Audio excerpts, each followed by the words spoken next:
Hello बच्चों, Shri Vashishtha coaching classes में आपका स्वागत है। अध्याय 13 का प्रश्न क्रमांक 10 क्या है बच्चों? यदि x ऋण 1/x बराबर 4 है तो उपयुक्त सर्वश्रमिका का प्रयोग करते हुए x का वर्ग धन 1/x का वर्ग का मान ज्ञात कीजिए। हमें इसमें एक सर्वश्रमिका लगाना है और उसी माध्यम से हमें इस प्रश्न का या ये जो दिया हुआ हमें एक्स का वर्ग धन 1/x का वर्ग का मान ज्ञात करना है। उसने हमें क्या दे रखा था? प्रश्न 10 में दिया है ये, और इसका मान ज्ञात करना, इसमें लगाना सर्वश्रमिका। तो हम इसे कैसे करेंगे देखो। तब x ऋण 1/x का वर्ग करेंगे यहाँ, और यहाँ हो जाएगा 4 का वर्ग, मतलब दोनों पक्षों को वर्ग कर देंगे।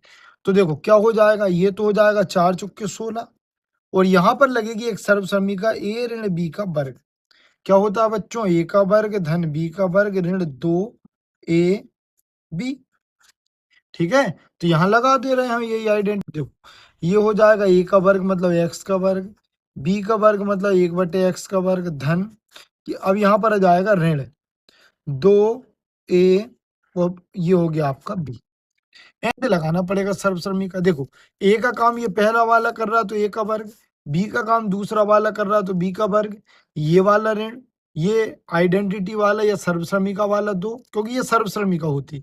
a का काम x कर रहा, b का काम 1/x। देखो इससे इसको काट देंगे हम, तो क्या बचेगा बच्चों? ये तो हो गया x का वर्ग धन 1 का वर्ग 1 होता है, x का वर्ग नहीं मालूम तो हम इसको लिख देंगे x का वर्ग बराबर 16। और यहाँ जो ऋण 2 दिया है बच्चों, ये देखो ये ऋण 2 भी लिखा हुआ है, ये इसको उठाकर मैं इस साइड लेकर आ जाऊंगा। तो ये हो जाएगा x का वर्ग धन 1/x का वर्ग बराबर हो जाएगा 16, और ये ऋण 2 का पक्षांतर होगा तो धन। तो देखो ये हो गया आपका 18। x का वर्ग धन 1/x का वर्ग ही तो बताना था। देखो क्या करना है, फिर से सुनो। इसमें आइडेंटिटी लगाएंगे हम, दोनों पक्षों को वर्ग कर कर सर्वश्रमिका का प्रयोग करना है, और जो 2 है इसका पक्षांतर कर देंगे तो ऑटोमेटिक ये आ जाएगा। ठीक है, इसी का प्रश्न क्रमांक 11 क्या है बच्चों? एक कॉपी की कीमत a धन 5 है। हेमा ने a धन 5 कॉपियां खरीदी। a के पदों में उसके द्वारा भुगतान की गई कुल राशि ज्ञात कीजिए। यदि a बराबर 3 है तो उसके द्वारा कुल धनराशि भी ज्ञात कीजिए जो धनराशि उसने दी है। ठीक है, कैसे करेंगे इस प्रश्न को? हम लिख लेंगे सबसे पहले कॉपी की कीमत। तो एक कॉपी कितने की ली हमने? x धन a धन 5 रुपए की, और कॉपियों का जो मूल्य है, मतलब जो एक कॉपी खरीद रहे हैं उसका मूल्य तो ये, और कितनी कॉपियां खरीदी हैं तो अपन ने यहाँ पर लिख लिया a धन 5। थोड़ा सा गलत हो गया मेरे हिसाब से, यहाँ पर आएगा कॉपियों की संख्या। ठीक है, और कॉपियों की कीमत तो a धन 5। अब हमें बताना कुल धनराशि, तो बेटा इन दोनों का गुणा कर देंगे, वही हमारी धनराशि हो जाएगी। तो कुल धनराशि क्या जाएगी? a धन 5 गुणा a धन 5, यही कुल धनराशि होगी। देखो ये दोनों सेम है तो अपन इनको लिख सकते हैं a धन 5 का वर्ग। अब फिर वही हो गया भाई, a धन b का वर्ग क्या होता है? एक सर्वश्रमिका होती है, a का वर्ग b का वर्ग 2ab। ठीक है, बस उसे इसी रूप में बदल देना है। तो कैसे बदलेंगे? देखो ए का काम तो यही कर रहा है तो ए का वर्ग धन, बी का काम कौन कर रहा है? 5, तो बी का वर्ग धन 2। ए का काम कर रहा है ए, और बी का काम कर रहा है 5, तो ए का वर्ग तो ए का वर्ग हो जाएगा। ये हो जाएगा 5 25, और ये हो जाएगा 5 दूनी 10 ए। ठीक है, अब अपन को क्या बोला? ये तो भाई अपनी धनराशि आ गई, कुल धनराशि, लेकिन उसने आपको ए का मान भी दिया है। तो हम लिखेंगे तब ए बराबर 3 रखने पर रख दो। तो देखो एक ही जगह पर मैंने रख दिया बेटा 3, और यहाँ भी एक ही जगह पर मैंने क्या रख दिया? 3। तो देखो 3 का होता है 9, ये हो गया 25, और 3 धम 30। इन सबको जब हम जोड़ेंगे तो कितना आ जाएगा? यहाँ साइड में हम जोड़कर भी देख सकते हैं। तो ये आ जाएगा आपका 4 64। मतलब उसने जो कॉपियां खरीदी हैं वो कितने रुपए की खरीदी हुई हैं? 64 रुपए की। इसी का प्रश्न क्रमांक 12 क्या है बच्चों?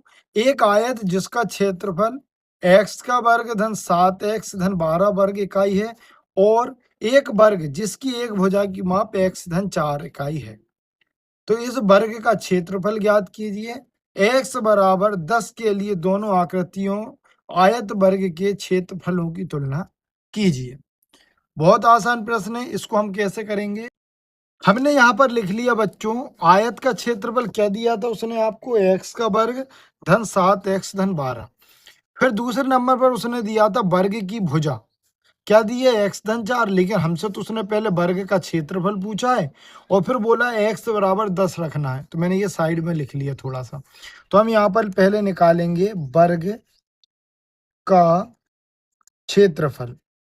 क्या हो जाएगा बेटा, भुजा गुणा भुजा, तो ये उसकी भुजा, इसी का गुणा 2 बार कर देंगे हम, तो ये फिर वही हो गया। देखो ये दोनों सेम है, तो अपन इसको लिख सकते हैं x धन 4 का वर्ग। तो एक सर्वश्रमिका बन रही है a धन b का वर्ग, क्या होता है बच्चों, a का वर्ग धन b का वर्ग धन 2ab। तो देखो बस a का काम कौन कर रहा है, x, तो a का वर्ग, b का काम कर रहा है 4, तो b का वर्ग, 2, a का काम कर रहा है x और b का काम कर रहा है 4, तो क्या आ जाएगा x का वर्ग, ये आ जाएगा आपका 4 चुक्के 16 और ये आ जाएगा आपका 8x। तो यही आपका वर्ग का क्या हो जाएगा बच्चों, क्षेत्रफल। ठीक है, अब उसने एक क्षेत्रफल तो आपको दे रखा था, दूसरा हमने निकाल लिया। अब वो बोल रहा है कि उनको कंपेयर करो, तो एक बार अपन इसमें x का मान रख देंगे और एक बार इसमें रख कर देखते हैं। तो पहले अपन इसी में रख देते हैं, x बराबर 10 रखने पर, ठीक है, मैंने रख दिया।